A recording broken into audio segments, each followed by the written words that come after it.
Great. Okay. Well, thank you, Dan. Thanks everybody here for the opportunity to talk to you today about the climate change programs that we have at the Bureau of Reclamation, where I work and have worked since 2010. Um, I'd say that folks in the Western United States are pretty familiar with who the Bureau of Reclamation is, maybe less so for those of us on the East Coast, because Bureau of Reclamation is a federal agency that is active or has jurisdiction only in the 17 Western states, and actually now recently of CONUS, and then Alaska, Hawaii, and the territories, including Guam, Northern Marianas, Puerto Rico, but generally exempting the Eastern United States. And what we're known for is delivering water and power in the arid regions of the United States. So I think, what Dan and I talked about, what makes Bureau of Reclamation sort of a different kind of entity to add to the task force is that we're, well, what the environmental compliance laws call an action agency. We're an engineering-based organization that does things on the ground with our land and with our water. We support provide water to 140,000 farmers in the Western United States with 10 million acres of irrigated farmland. We are the second largest producer of hydropower in the country, next to the Army Corps of Engineers.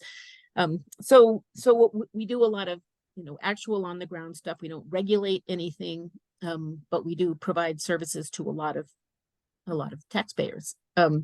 So that's traditionally what we're known for, having those big dams, power plants, and the irrigation networks that were constructed out of it over the past century, and for saving arid homesteaders like the ones on this slide here. But since we were established in 1902, we have developed ourselves as also a science and engineering organization that can provide engineering expertise for the construction of infrastructure projects, and then also can provide funding, science that supports and funding to local entities that are interested in conserving water within their projects. This again shows how we're organized. Alas, we call it by watersheds, but it isn't really quite. It's more by states. But anyway, another story. But in the budget that we get from Congress, if we do, it is included in there, not just deliver water and power to established customers in the Western United States, but also such things as creating resilience to drought and climate change, and using science and research to inform decision making. We also have some environmental responsibilities and trust responsibilities to tribes, all in addition to the infrastructure that we manage. And Reclamation is a landowner and an infrastructure owner who experiences impacts of climate change. So rather than sort of regulating others that do, we actually do. So this slide shows some ways that we're impacted by climate change. Are certainly, climate change is water change. We all know that. So we deliver water. That's one of our things that we're most known for anyway. And those water deliveries in arid states are certainly impacted by climate change, along with water quality, the ability to provide recreation, places for people to recreate on water, fish and wildlife habitat, our ability to generate hydropower, endangered, threatened, and candidate species that live in and around water. We have a role in flood control and really in providing resilience, ecological and human, resilience to social ecological systems that are interdependent and dependent on the resources that we provide. We have tools for responding to those water shortages and other climate change impacts, as I just listed. That includes the science and planning. That's the area of reclamation where I work. I run the planning programs for the Upper Colorado Basin region of Reclamation. That includes the Upper Colorado, of course, but because we're not quite managed according to watersheds, it also includes the Upper Rio Grande and the Great Basin. We can adjust our operations in our large reservoirs, for example, to maximize our ability to provide water supplies as well as flood protection, or balance those two things. We can construct new things. We can use our engineering staff to build new facilities that can help provide water, such as what we talk about here on the Navajo Nation, or in the Pewaukee Regional Water System, another tribal area in New Mexico, two entities that hadn't had it previously. And then we also do provide a lot of our services through collaboration with local stakeholders. That includes state and local entities, the irrigation districts that we serve, tribal entities, nonprofits now. That's primarily through our Water Smart and Basin Studies program, which I'll be talking about. So we all know a committee like this, that one of the primary impacts of climate change in the Western United States is longer and more severe droughts.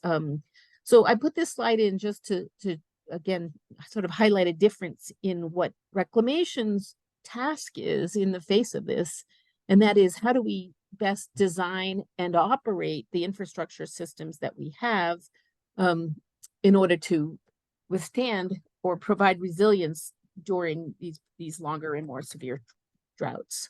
Same sort of thing for floods. Our flood management in the Western United States is really under the jurisdiction of the Army Corps of Engineers, but a lot of it's using the infrastructure that Reclamation actually owns, and so we have to collaborate with them, or at some point turn our infrastructure over to them to manage the floods. And certainly we're all very aware that these large floods that we're talking about can impact our large Western irrigation systems, like and dam systems, our infrastructure, such here where the two spillways failed at Oroville Dam in California. That wasn't not our dam and reservoir, belongs to the state of California, but point taken that it could have been.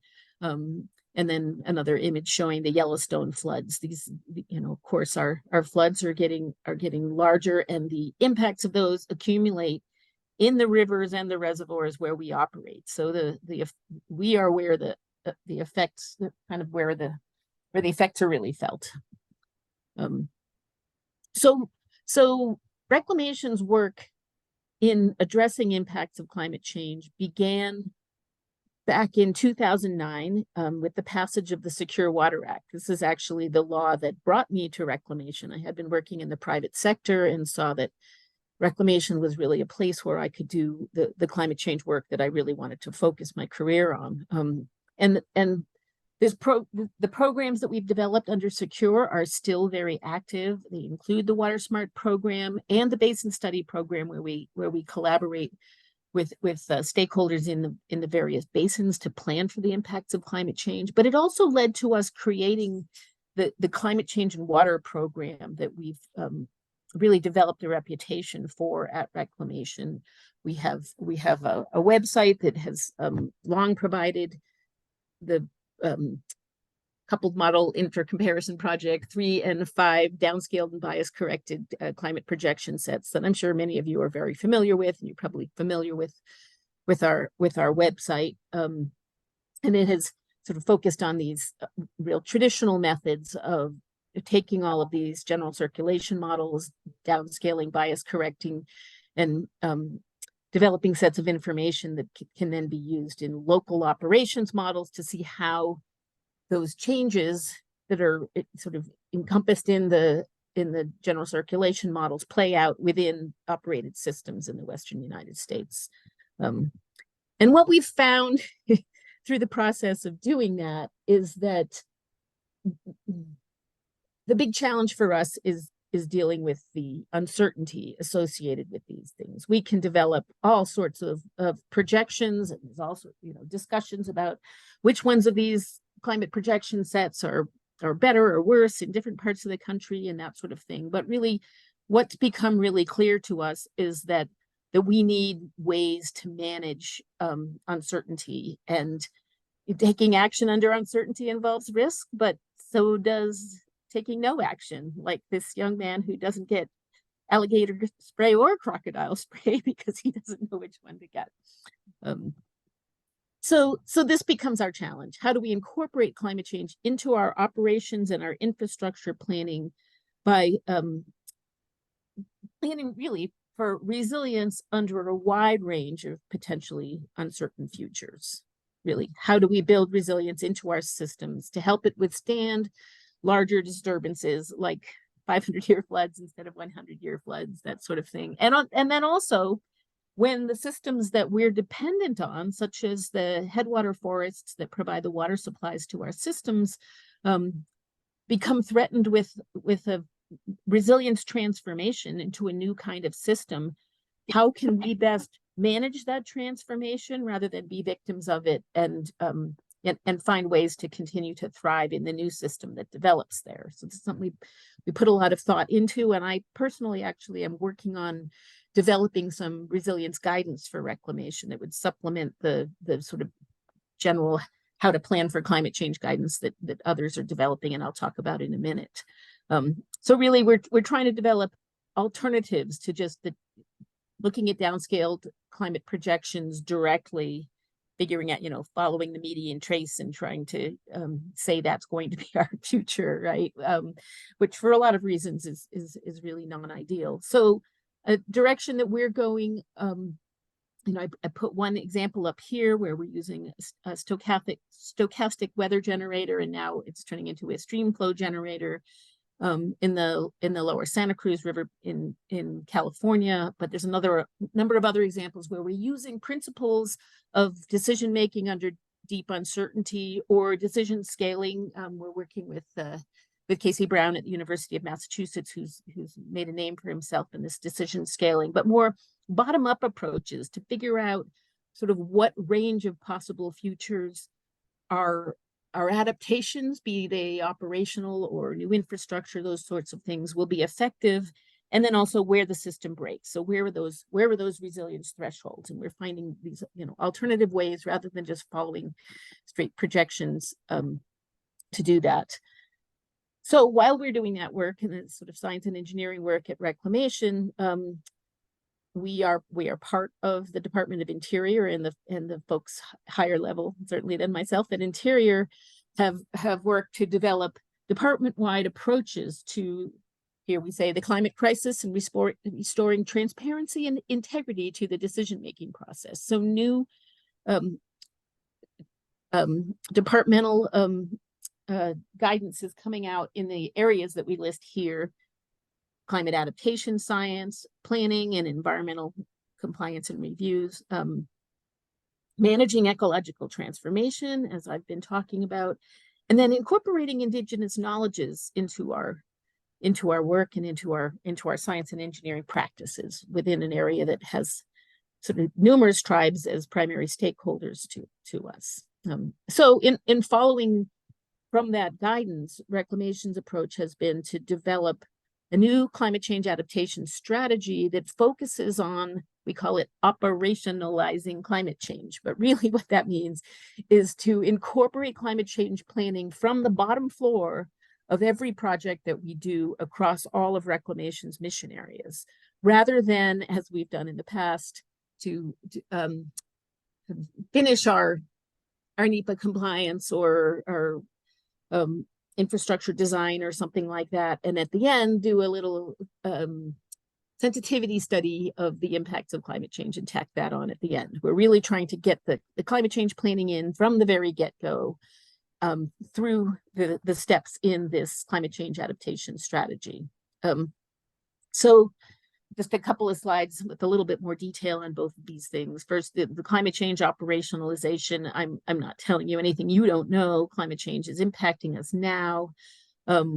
We have access to the best available science, but are not yet across Reclamation incorporating that into all of our decision making. So that's what we're trying to work on by through the steps that I talk about here, providing reliable climate information from multiple sources, considering the huge range of uncertainty that might affect us, and then develop new tools to help practitioners from throughout the organization be able to operationalize climate change. The goals of the adaptation strategy that we're doing this under include increase our water management flexibility. So that could mean have alternative infrastructure or reevaluating the reservoir operational authorities that Congress initially gave us to give us more flexibility.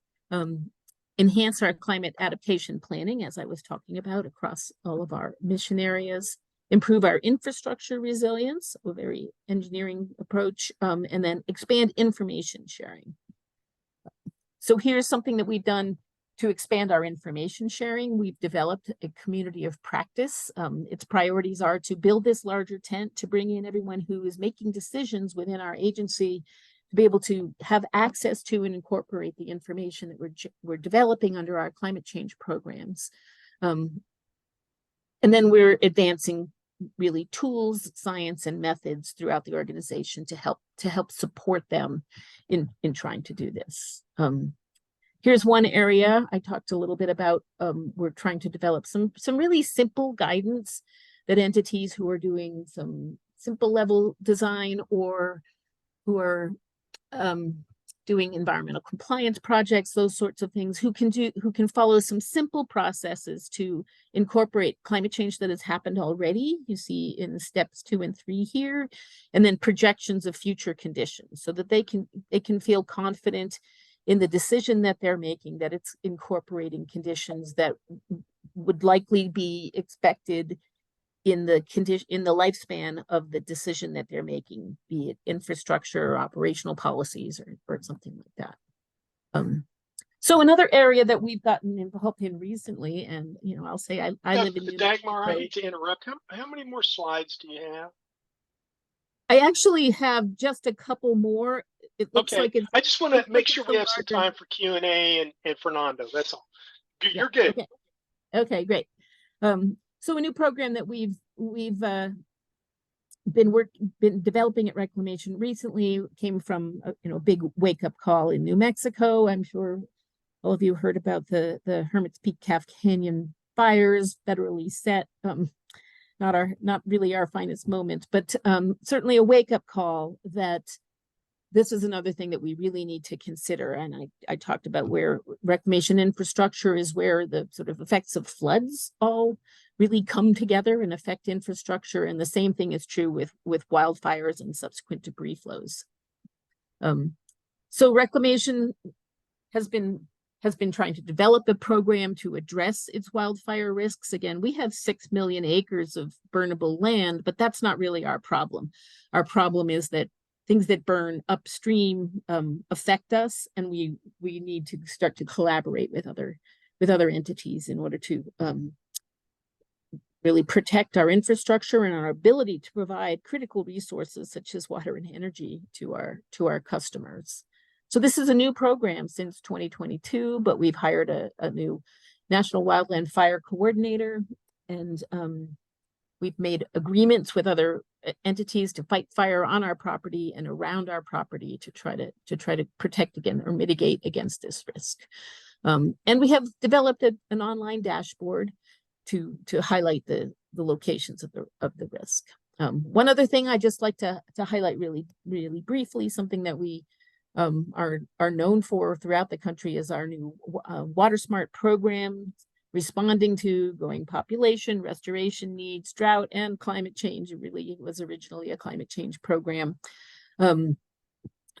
for partners through anyone who can apply and provide some cost share to us from throughout the Western United States. We've developed these programs sort of in categories that involve planning, use of science and tools, and then on the ground projects in order to build resilience to the impacts of climate change as we've been discussing. One of the most, I feel like most important one of these is our basin study program, which are really built on large scale collaboration across entire basins so that parties can all work together to address the challenges ahead.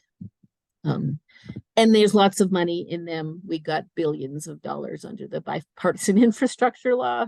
So I won't go into the details on this, but just highlight that these programs are becoming a larger and larger part of what Reclamation as an agency does. This is just links to where you can get more information about the Water Smart programs, and that's all I have. So I hope there All is right, a thank you minute so or two much, for questions. Dagmar. I think we have time for maybe like one question, and then we can return if we have some time after Fernando. So does anybody have a question for Dagmar?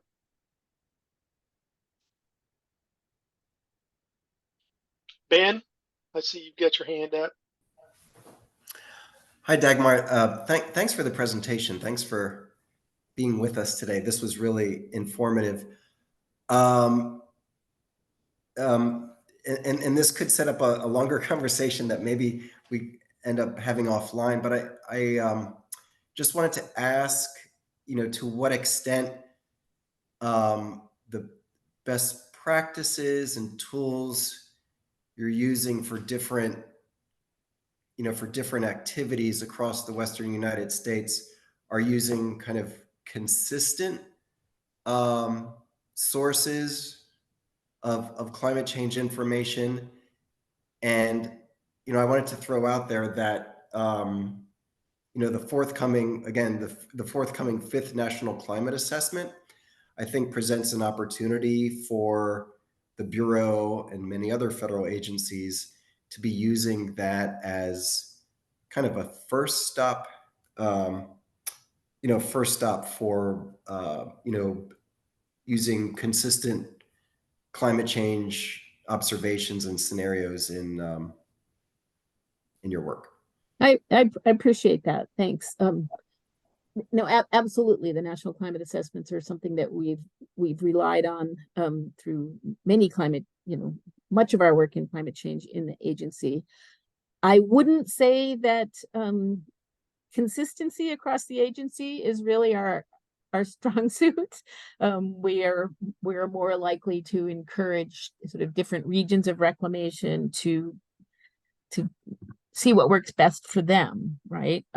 Although in terms of development of projections, because we did develop, in collaboration with many others, this website that provided the, downscaled and bias corrected CMIP 3 and CMIP 5 projections.